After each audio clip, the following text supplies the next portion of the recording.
Hey guys, it's me Morgan, and I'm up here with my dad today. We're shooting some videos. Today we're over here at the Saratoga Springs Resort. To be even more specific, we're at the Wynn Place Show Arcade. Recently, we've been getting more and more of you guys requesting that we come up here and shoot some arcades, shoot some pools, shoot some restaurants. So we're up here doing exactly that. This arcade, as you walk in, it is a little crowded, but it's packed to the brim with games.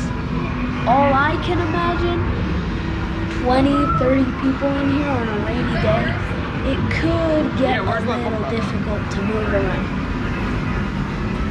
But the good thing about Disney, you can get on a bus, a boat, a car, and head over, for example, to the All-Star Resorts. They got 3 arcades.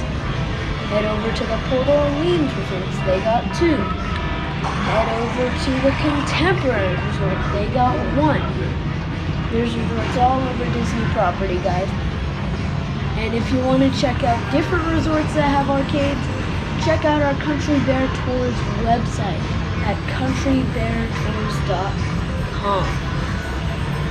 We go all the way from pools, arcades, restaurant to ride. As always, subscribe, like this video, and I'll see you guys on the next one.